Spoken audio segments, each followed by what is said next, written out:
Akshay gold కేసులో ఒంగోలు కోర్టులో CID అధికారులు ఛార్జ్ షీట్ దాఖలు చేశారు. దీనిపై పూర్తి వివరాలు మా కరెస్పాండెంట్ వాసుని అడిగి తెలుసుకుందాం. వాసు చెప్పండి. అక్షయ్ గోల్డ్ కేసులో ఒంగోలు కోర్టులో సిఐడి అధికారులు ఛార్జ్ షీట్ దాఖలు చేసినట్టుగా వార్తలు వస్తున్నాయి.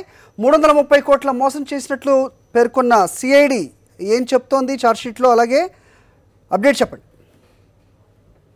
అది ఏదైతే అగ్రి గోల్డ్ సంస్థ ఉన్నటువంటి అక్షయ్ గోల్డ్ కేసులో ఎట్టకేలకు ఏపీ సిఐడి అధికారులు ఒంగోలు కోర్టులో ఛార్జ్ షీట్ దాఖలు చేశారు. ఇప్పటి వరకు కూడా దాదాపు 18 మందిని ఈ కేసులో అరెస్ట్ చేశారు.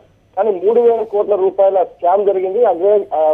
అగ్రి గోల్డ్ కేసు కోర్టుకు సందర్భంగా కూడా అక్షయ్ గోల్డ్ బాధితులు కూడా గతంలో కేసులు నమోదు చేశారు. అయితే ఒంగోలులో నమోదైనటువంటి కేసు సంబంధించి కూడా సిఐడి ఇన్వెస్టిగేషన్ సాగిస్తుంది. అనేక కేసులు కూడా ఇప్పటికే ఒక కర్ణాటక, తెలంగాణ, ఏపీలో కూడా అక్షయ్ గోల్డ్ కేసులు నమోదయ్యాయి. అయితే ఈ రోజు దాఖలైనటువంటి ఏదైతే అక్కడ ఒంగోలులో నమోదైన కేసు విషయంలో కూడా ఈరోజు ఛార్జ్ షీట్ వేయడం జరిగింది. దీంట్లో 330 కోట్ల రూపాయల స్కామ్ జరిగిన సిఐడి నిర్ధారిస్తూ ఛార్జ్ షీట్ లో పేర్కొనడం జరిగింది.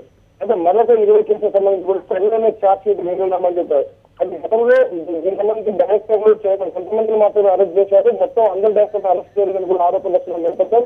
అయితే అరెస్ట్ అయిన వాళ్ళందరూ కూడా ఇప్పటికే బెయిల్ వచ్చినటువంటి నేపథ్యం. ఈ అన్నిటి మీద కూడా ఇప్పటికే బాధితులతో కూడా నేపథ్యంలో కూడా ఏపీ సిఐడి అధికారుల నేపథ్యంలో ఛార్జ్ షీట్ దాఖలు చేశారు. ఇక మొత్తం 3,000 కోట్లకు సంబంధించి కేవలం 330 కోట్లకి ఛార్జ్ షీట్ లో వీళ్ళు పేర్కొనడం. ఇంకా ఇతర హైదరాబాద్ తో పాటు కర్ణాటక మరి ఇంటినే మరికొన్ని 20 కేసులు పైన ఉన్న నేపథ్యంలో వాటి కేసులు కూడా త్వరలోనే ఛార్జ్ షీట్ వేస్తామని పేర్కొన్నటువంటి పరిస్థితి. అయితే మొత్తం 3,000 స్కామ్లు ఉన్న నేపథ్యంలో కూడా ఇప్పటి వరకు 330 కోట్ల రూపాయలు నిర్ధారణ కావడం జరిగింది.